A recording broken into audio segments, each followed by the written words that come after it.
I'm Craig Melvin, and this is Dateline, Secrets Uncovered.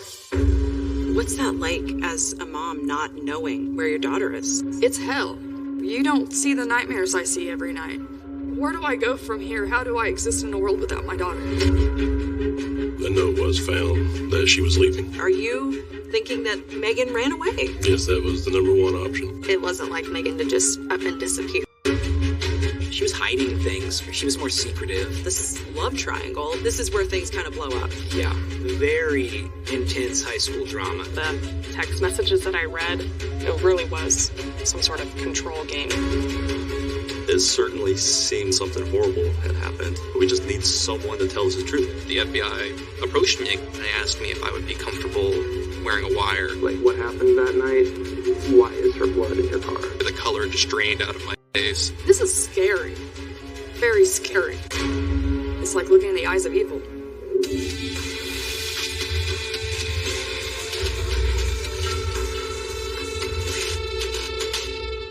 Hello, and welcome to Dateline, Secrets Uncovered. 15-year-old Megan Nichols shared everything with her mom, Kathy Jo. Or, so her mother believed. Turns out the teenager was keeping secrets. Then Megan vanished, leaving behind her phone and an alarming note. Investigators wondered, had she simply run away? It would take a mother's intuition to help solve this mystery. Here's Andrea Canning with the note.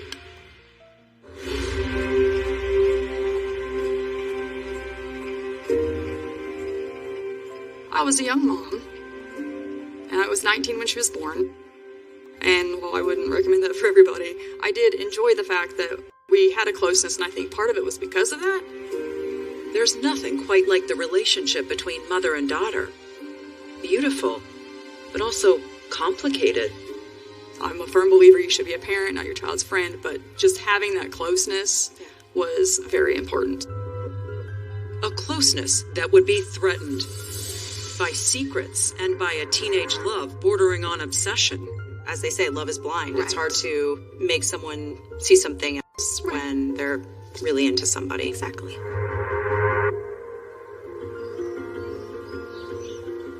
The tiny city of Fairfield, Illinois, is where single mother Kathy Jo Hutchcraft chose to raise her daughter Megan. It was just amazing that we got along. She liked the things I liked the things she liked. Megan was tight with her mom, and she also had lots of close friends. Holden August was one of them. She was bubbly and warm. I mean, very energetic. She had a lot of energy. Anytime you were with Megan, it was constant laughter. Like, she was just always cracking jokes. Joking, or singing, says girlfriend Gemma Loss. She loved to sing and play her ukulele. She was amazing. And she had a musical talent that she did not get from her mother. Megan's love of music led her to high school glee club. And that led her to another love. A love that had a name. Brody Merberger. He was hot. Like, he was an attractive guy. He was funny. He was smarter than a majority of the people in the room at all times. And he had, like, cut blonde hair. It was one of those things you could understand why someone would fall for Brody. At 17 years old, Brody was 2 years older than Megan. Kyle Ellis was his best friend. He was extremely musically talented. He did math team. He sounds like an all-American kid. Yeah, he kind of was. Just one problem. Megan's mom thought that her 15-year-old daughter was too young to date. And I had this rule, like, we're not going to have a boyfriend. You can be friends. We're not going to have this boyfriend thing going on until you're 16. That was my preference. You don't need a boyfriend. We don't need to put a label on it. We all know I have teenage daughters. It's not easy telling teenage daughters what to do or what not to do. Exactly. And then it was July 3rd, 2014, a Friday night. Kathy Jo was helping a friend settle into a new place. Megan came along to help. She was acting silly. She was, stood on her hands, threw her legs up on the wall, and was twerking against the wall, whatever you want to call that. Just she was being her Megan goofy self. Stuff, yes. Yeah. Around 9, Megan said she had a stomachache, so Kathy Jo took her home to rest and went back to the friend's house. She returned home a couple of hours later. As soon as I walked in the door, the first thing I did was turn on my computer at the time because I was playing Candy Crush. Decided I was hungry, so I came into the kitchen. I was just going to heat up some ramen noodles. And this is about what time? This would have been probably about 11 35. So it's getting late. Yeah, definitely. And I was just standing at the stove and watching the pot, waiting for it to boil, and I just got this heavy feeling of fear all of a sudden.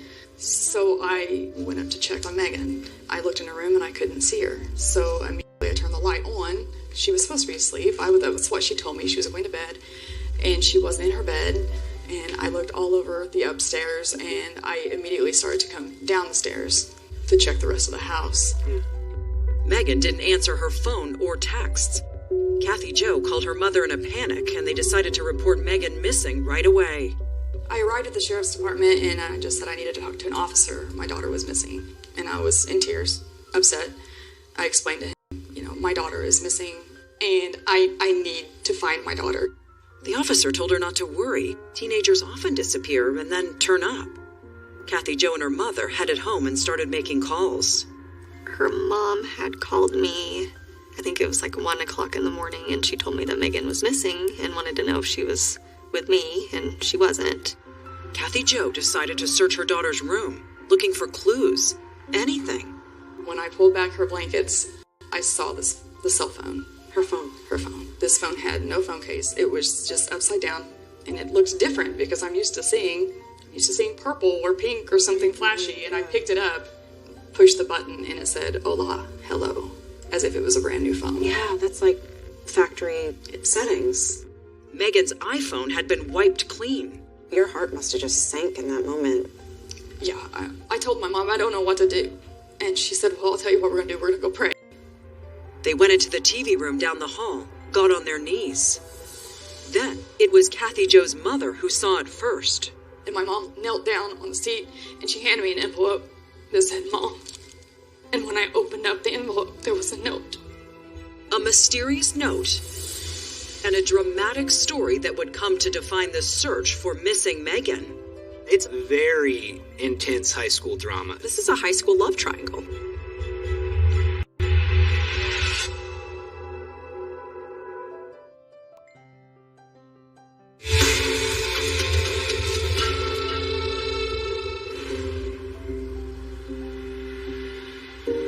In the early morning hours of July 4th, Kathy Jo was beyond worried looking for her daughter Megan Nichols. Then, there it was, the note. What did the note say? It said, "Mom, I love you, but I'm never going to be happy here. Oh my gosh. Don't go looking for me, because why spend a lifetime looking for someone who doesn't want to be found?" That's like just such a punch in the stomach, a blow. This is scary. Very scary. Kathy Jo rushed back to talk to the police. Chief Keith Colclaser oversaw the case. What is protocol when you're dealing with a teenager and there's a note in a room saying she's left? We still enter her as missing in the state database in case any other officer runs across her, and we begin our search. Police began talking to Megan's friends and family. They heard about her bubbly personality, her love of music, church, and of course, the big thing in her young life, Brody Merbarger. Did she talk to you about it? Yes. What kinds of things would she tell you? Oh, anything. I mean, it was Brody 24/7. Anything that he had done or said, it was pretty much reported to me. Mom's rule about no boyfriends until 16 was testing the close mother-daughter relationship. Holden remembers the night when Brody turned from a friend to Megan's boyfriend. It was at the school's homecoming dance, and Brody was there with his girlfriend at the time, Kendra. Megan's date was a boy from church camp. The teenage drama was in overdrive. The FCHS homecoming dance is notorious for being incredibly raunchy. Like Dirty Dancing. Yeah, exactly. Yeah. So it wasn't just like, oh, Brody and Megan are dancing together, and Kendra's here. It is that Brody and Megan are dancing, like, grinding on one another on the dance floor kind of thing. And, wow. And that's one of those things you're like, oh, this isn't good. Megan and Brody ditched their dates and stayed on the dance floor together. Brody's girlfriend, Kendra, was crying in the bleachers, and Megan's friend from church just left, alone. It's very intense high school drama. This is a high school love triangle. Yeah, exactly. It was a high school love triangle. And someone's gonna get hurt. Exactly. That someone seemed to be Kendra. In the days after the dance, Megan and Brody were inseparable. It seemed to go from 0 to 100 very quickly. Then, just a few months later, Brody was back with Kendra. But he kept Megan in the picture too. And what the whole school could see, Megan apparently couldn't. Did Brody kind of want his cake and eat it too? I would say even beyond that is he thought he could. He had convinced 2 girls in such a small classroom that both of them were his girlfriend and his favorite, and they never once thought to fact check with the other one or, even talk. I do remember telling her, I don't approve. How did she respond? She obviously listened to what I had to say, but it wasn't going to stop her from doing what she wanted to do. Not even close. Though Megan thought they were still a couple, that spring Brody took Kendra to prom. Kathy Jo, who by now was aware that Megan and Brody had been more than friends, could see how confused and heartbroken her daughter was.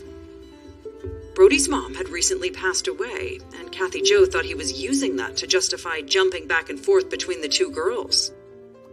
And she's like, I didn't want to tell you this because I know you'll be mad, but he's taking Kendra to prom because that's what his mom would have wanted him to do.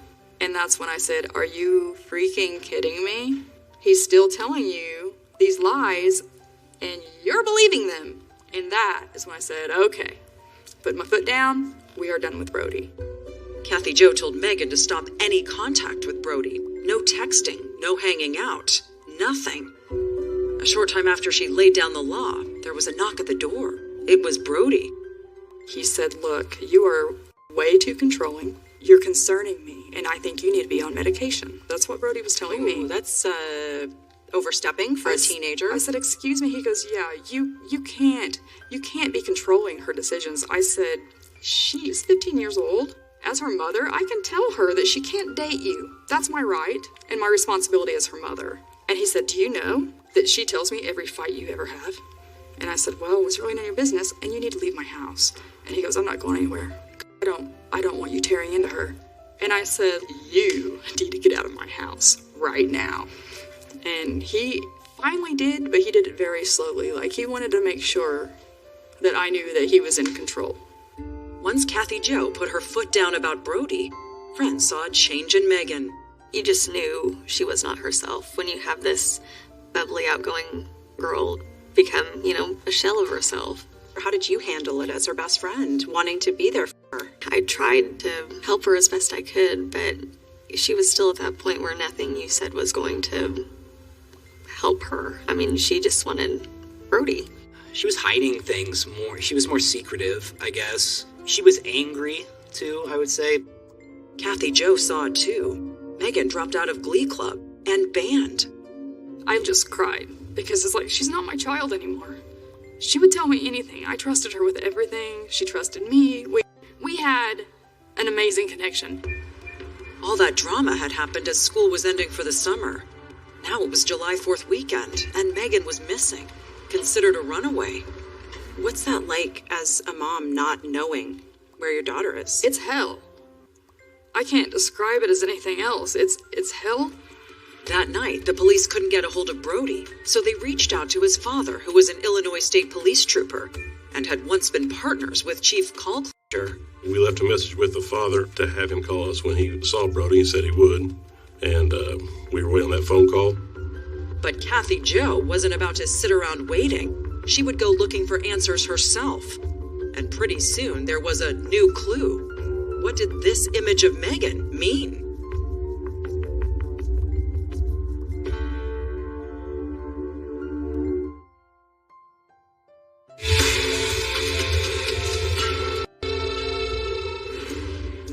When 15-year-old Megan Nichols disappeared overnight, her mother wanted to talk to her on-again, off-again boyfriend, Brody Merbarger. After a sleepless night, she and Megan's grandmother drove over to his house, and there he was, right outside. We pulled into his driveway, and he was washing his car. It was like 7:30 in the morning. And when he looked over and realized who we were, he rolled his eyes at us, walked over, and shut the door off, and then he walked up to the driver's side where my mom was. What did he say? My mom said, "Where's my granddaughter?" He goes, "I don't know." And she goes, "Well, I think you do." And he said, all I know is she didn't want to live with Kathy anymore. She went to go live with her dad. Her dad? He hadn't been in Megan's life or her mom's since Megan was a baby.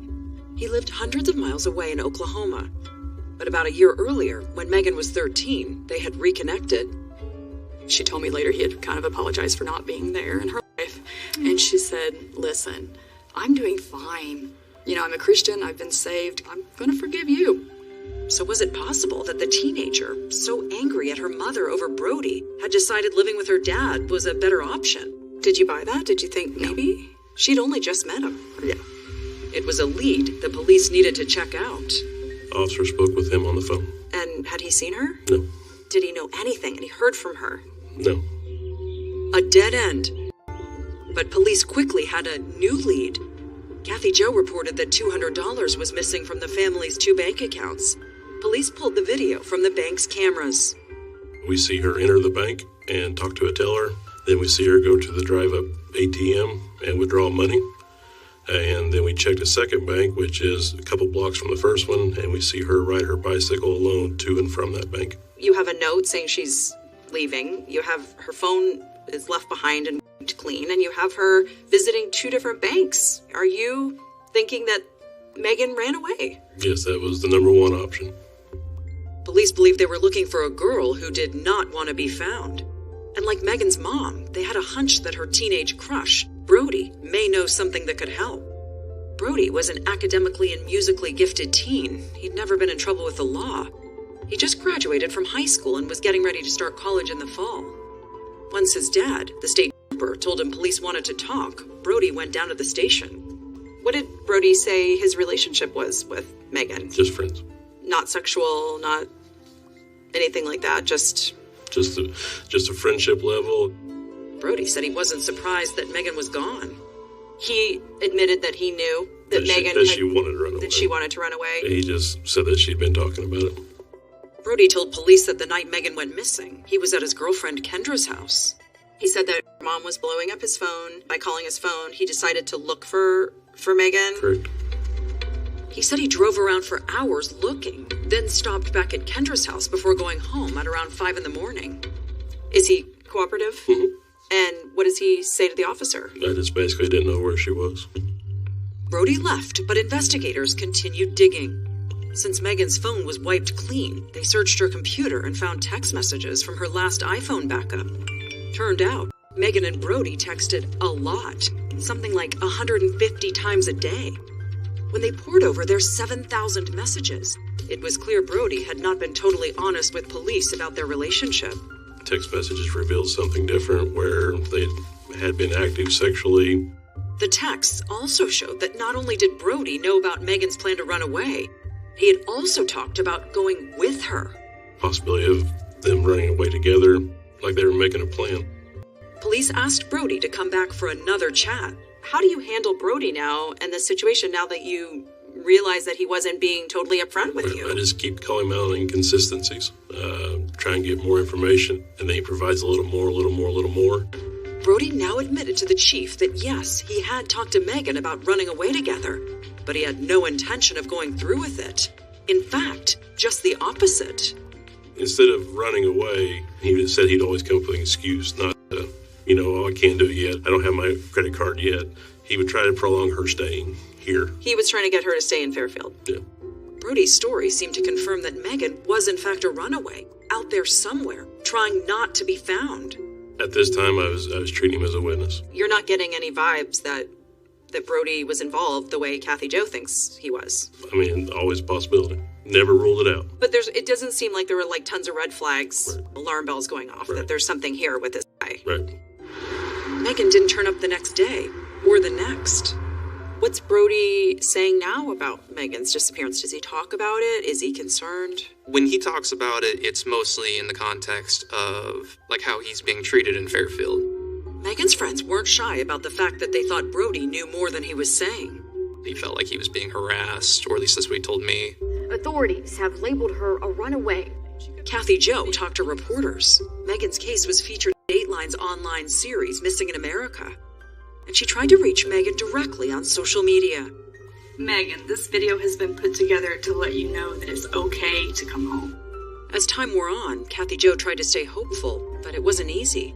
She thought about how upset Megan had been in the weeks before she disappeared, and her mind went to a dark place. She was very depressed that she didn't have Brody in her life. So it crossed your mind that It did cross my mind. maybe she took her own life? It did cross my mind. Where was Megan? A discovery close to home was about to answer that question. What exactly did you see?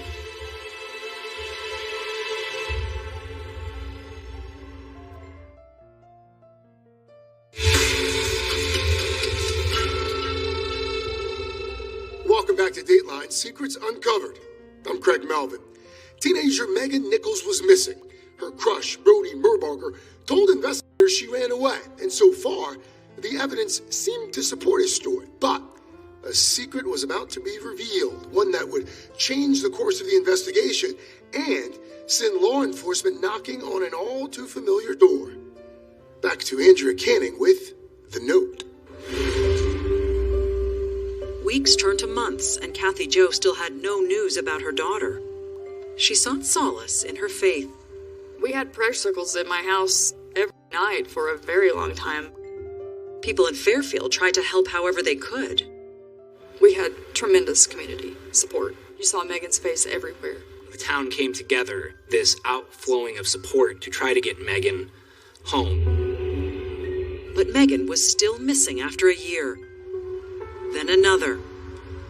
Her friends got ready to graduate from high school, still with no answers. You knew Megan better than almost anyone. Was she bold enough to just disappear like that, with very little money, no phone? For her to have left without anyone was the most worrying part. I think she was bold enough. Did you think that something bad had happened to her? Not at first, but eventually, yes. I didn't really have confidence that she could have successfully run away and started a new life at the age of 15, right? Like, that idea is just so absurd to me. Megan's 18th birthday came and went, and with it dimmed Kathy Jo's hope of ever seeing her daughter again. I stayed hopeful for a very long time. But once she was officially an adult, and she still had contacted nobody, I knew she wasn't coming home. By then, local and state investigators had asked for help from the FBI. They asked us, is there any way possible that we could start to take a more active role? Special Agent Ray Hart started to work the case. And then, a year later, something big happened. It was a frigid but sunny winter day when Carl Vaughn went out to look for firewood on this farm near Fairfield. What did you see? Well, I seen something shining there in the sun. It was bright. I was coming from that way. And I just stopped and walked over there, and then I realized it was a skull poking out of the blanket. Did you think it was a human skull? Oh, yeah, I knew it was. It wasn't no trouble to see that. What goes through your mind when you make a discovery like that? Well, I just knew they were looking for Megan, you know. So Megan popped into your head Mm-hmm. the moment you saw Yeah, the bones? yeah. Kathy Jo, who wanted answers for so long, now shuddered at the sight of Agent Ray Hart and his partner at her door. And they said, "Hi, Kathy," and of course I dropped my water. I'm fumbling all over myself, and I just looked at him. I said, "You're here to ruin my day, aren't you?" And he said, the remains that were found, it was Megan. How did you learn the news that Megan's remains had been found? Yeah, my mom had called me and told me. I mean, it was a hard day. Megan's manner of death was yet to be determined, but since her body had been found buried, it was ruled a homicide. Agent Hart was going through the files with fresh eyes, looking for leads. My initial thought at that point was it was going to be really difficult to move any investigation forward as an FBI investigator without looking into Brody Marbarger. While the local police had treated Brody like a witness, the Illinois State Police also worked the case. And FBI agent Hart saw that those investigators had leaned much harder on Brody than the hometown officers. More than a year after Megan disappeared, state agents searched his car. They found a brownish stain that looked suspicious, but tests came back negative for blood. Were you going to run away with her? And the state investigators brought Brody in for questioning, twice.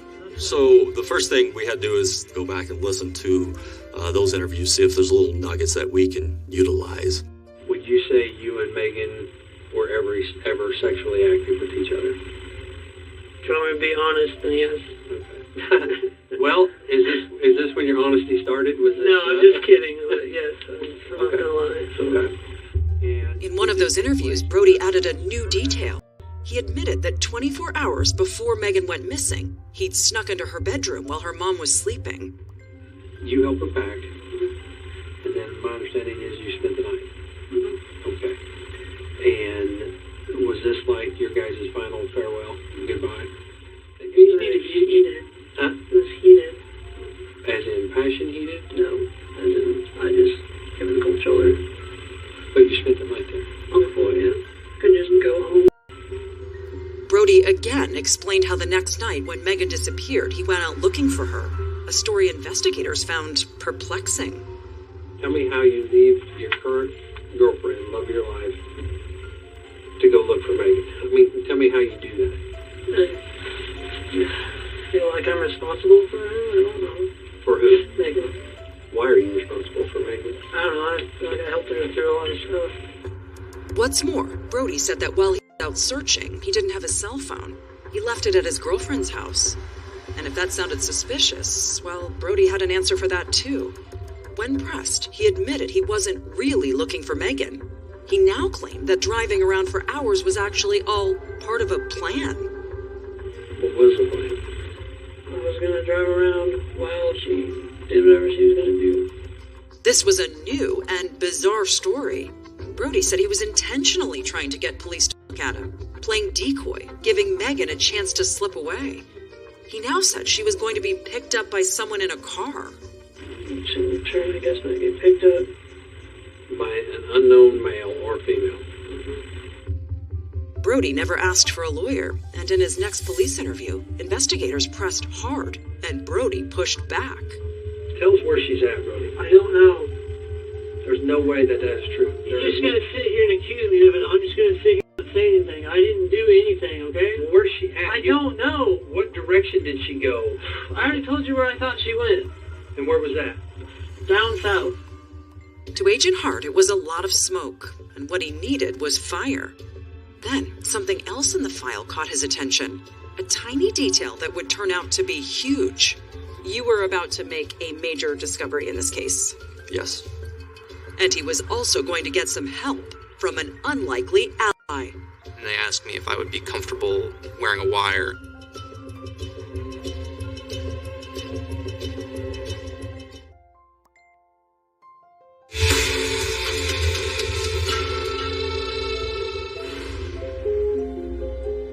In the years following Megan's disappearance, Brody Merbarger moved out of state and was studying geology at the University of Southern Indiana. He shared an apartment with his best friend Kyle. Were you happy to have your best friend as a roommate? Yeah, he was a good roommate. Kyle remained fiercely loyal to his friend, despite the rumors that persisted back home. I mean, I would really, passionately defend him and say there was no way it was him. Why were you so sure? Because he was my best friend. Yeah, Brody was like a brother to me, and my opinion was that he was, at least deep down, a very logical person, a very smart person, so I couldn't see him putting himself in a position where, he would be in that kind of trouble. Neither Kyle nor Brody had any inkling that Megan's murder investigation was picking up steam. And as Special Agent Ray Hart read through a mountain of documents, one detail stood out to him. One of the investigators for Illinois State Police actually wrote a very good report detailing that Mr. Marburger got really fidgety and was very nervous when he saw the state police starting to look into the trunk of his car. Remember, Kathy Jo saw Brody washing his car when she went looking for him that first morning. And later, investigators found a stain in the trunk that looked suspicious, but tested negative for blood. I thought maybe there was a potential that we could do a more thorough forensic search of that vehicle. Brody had totaled his Dodge in an accident a year earlier, but the agent caught a lucky break. The wrecked car was fixed up and had a new owner.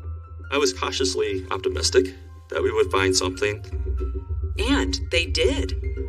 Turns out the original test was a false negative. It was human blood in the trunk. And once agents removed the lining, luminol revealed even more of it. what happened when you compared the DNA samples of the blood and Megan. The lab report indicated that was indeed Megan Nichols' DNA. This is your connection now, your solid connection to Brody. Yes, ma'am. It was big, but instead of arresting Brody, they wanted to confront him with the new evidence, see if he would crack.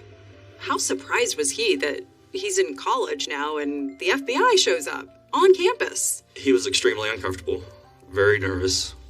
After a phone call with his dad, Brody declined to talk and told the agents to contact a lawyer for the family.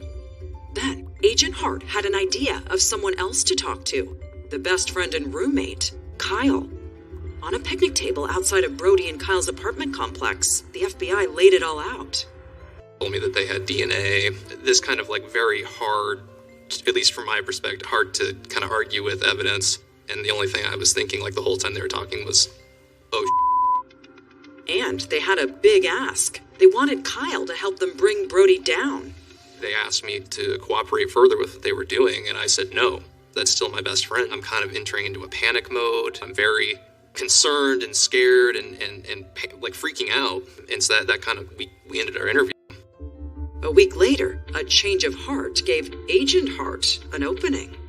I received an email from Kyle. It says, I've been thinking about what you told me. I don't think there's any doubt that he did this. Will you come talk to me again? Are you starting to think my best friend could be a killer? Yeah. I mean, they asked me if I would be comfortable wearing a wire and going in and talking with him about Megan and the whole situation. Yeah, that's a big deal. Yeah. You're asking a lot. Absolutely. Kyle packed up his things and moved out. A month later, he went back to the apartment complex to talk to Brody. How are you feeling as you walk through the door, knowing that you are wearing a wire? Definitely pretty nervous. Yeah, it was not an easy situation by any means. What's new with you? Well, I moved. Kyle got right to it, asking about the night Megan disappeared. Brody, have I ever just like asked you like what happened that night? Like, did you see Megan? Can you? How did? Yeah. Okay, so I saw her whenever I dropped my iPod off. That was it. Okay. I had a pretty solid way of handling the whole situation with her, but she left before I could tell her mom. You were gonna tell her? I was going to tell her mom as soon as she turned 16. But she was planning on running away. Okay. And never got that chance. Federal agents coached Kyle on what to say, and now he confronted Brody with what he'd learned from the FBI. Your old car. And in the trunk of your car, they've taken a lot of different samples, and there's blood in the back of your car, and it's Megan's blood. Why is her blood in your car? That's a good question. I would like to know that too. You don't know how her blood got there? Nope. Why'd you leave your phone at Kendra's? I honestly don't know. Brody then seemed to anticipate his friend's next question. I didn't do it. That's the reason I asked. You did not kill Megan. I did not kill Megan. Brody didn't give up any new information, but agents weren't giving up. They asked Kyle to meet with his friend again. This time, Brody seemed more than a little wary. He says to me, "Are you wearing a wire?" Like right into my ear. Oh my gosh. Yeah, so I do think he was maybe suspicious. Yeah, he's saying that. What did you say to him? No. Do you think he bought it? No. I think at that point, he knew what was going on. Still, when the agents listened, they thought they heard something revealing. One of his statements, I truly believe, is his version of a confession. That makes me think that somebody with like anger issues found out about something and strangled her. He starts to theorize, and Brody says, well, maybe someone with anger issues hears something they don't like and gets mad and strangles her. Which could fit. Which fits. Because forensic experts believed strangulation or suffocation was how Megan died, a detail only the killer would know. Investigators took all the evidence they had gathered, the blood, the changing stories, the secret recordings, and presented it to a grand jury. In October of 2020, 6 years after Megan disappeared, police arrested Brody Merbarger as he walked into work. Was that in a lot of bad moments? Was that a good one? It's hard to describe. It's just like the scab just keeps getting ripped open. I remember saying, what? What are you talking about? You know, it's surreal. It was out of the blue because there had been this idea that the case was dead, the case was dead, the case was dead. You know, that was what the public thought of it was. But the arrest was only the first step. Prosecutors knew there were still unanswered questions and a defendant who had an explanation for everything. I couldn't believe what he was saying.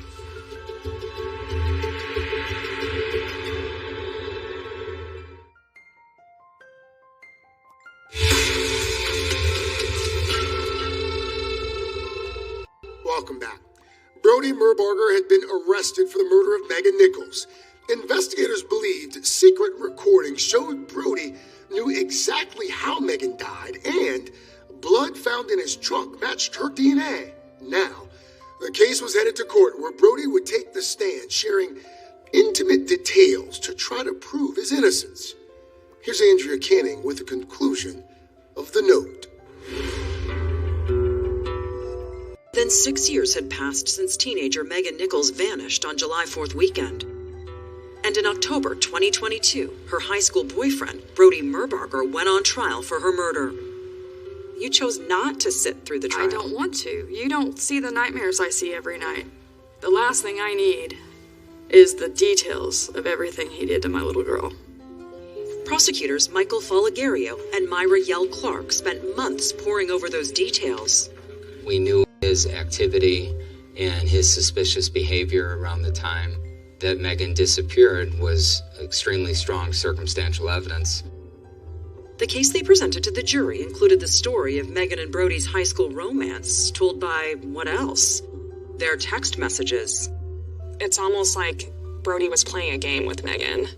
He would distance himself, and as soon as Megan stopped texting him, he would just text her and just try to get her reinterested in him. It really was some sort of control game with him. Those text messages exposed another dynamic at play. Brody driving a wedge between Megan and her mother, Kathy Jo. Some of the text messages that I read where he was talking about Kathy to Megan were just some of the worst things I've ever read. Megan's mom was keeping him from gaining control over Megan. And so I think his hatred of Kathy also was incorporated into his motive. Prosecutors then turned to what Brody said he was doing the night Megan disappeared. He has no explanation for where he was that night. Then, of course, his changing stories. I was gonna drive around while she did whatever she was gonna do. And then they presented their own theory of what took place on the night Megan disappeared. They believed there was a fight over the plans to run away. She had gone to the ATM. She was packed. She was ready to go.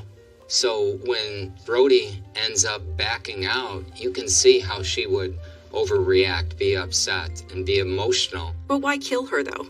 I think it goes back to his control. It had come to a point where he completely had lost control and reacted aggressively. And they played for the jury that tape. Brody talking to his best friend, theorizing that Megan was strangled by someone in a fit of rage. That makes me think somebody with anger issues found out about something, strangled her. Prosecutors argued that somebody was Brody. His former friend Kyle was called to testify about the secret recordings. I kind of felt like I was there to confront him. I felt betrayed by the situation, that he had lied to me and lied to everyone for so long. Then, what prosecutors said was solid proof. Megan's blood in Brody's car. This was really a cornerstone of your case. It's definitely our biggest piece of evidence that we were able to present. When it came time to present a defense, Brody himself took the stand to explain the state's key blood evidence. He testified to an incident where he had sex with Megan in his car. Brody testified that Megan had her period during that sexual encounter, and he said a t-shirt with her blood on it ended up in the trunk of his car. Prosecutors were skeptical, to say the least. I couldn't believe what he was saying. During cross-examination, the prosecution pressed Brody to explain why, if true, he had kept that sexual encounter a secret for more than 6 years. He said he was embarrassed about what had happened. After a 2-week trial, the jurors weighed all the evidence and were back with their verdict in 2 hours. And the verdict was? Guilty. What was that like for you when you heard that guilty verdict being read? It was definitely a relief, but, in a lot of ways, I didn't feel, as good as I thought I would feel. It really didn't make anything better, I guess. Kathy Jo, who had avoided the trial, spoke directly to Brody at his sentencing. The last thing I said to him, and I made him look at me, I called his name, and I'm like, Brody, and he finally looked up at me. I said, I do not wish you well, and I hope I never have to see your face again. Brody Merbarger was sentenced to 50 years in prison for the first-degree murder of Megan Nichols. His defense attorney has filed an appeal. But the sentencing only closed one chapter for Kathy Jo. Where do I go from here? How do I exist in a world without my daughter? I need to figure out, what God's plan is for me, because I know He has one. I may be running from it, but I know He has one.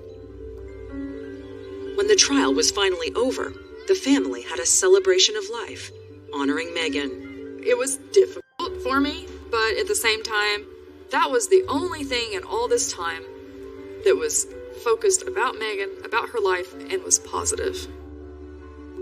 I would want people to remember Megan for her personality, the warmth that you felt when you were with her, the smile that she would give, this aura of joy that you could feel around her.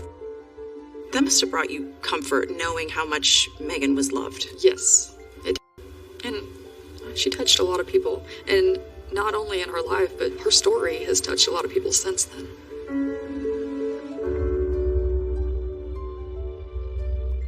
That's all for this edition of Dateline, Secrets Uncovered. I'm Craig Melvin. Thank you for watching.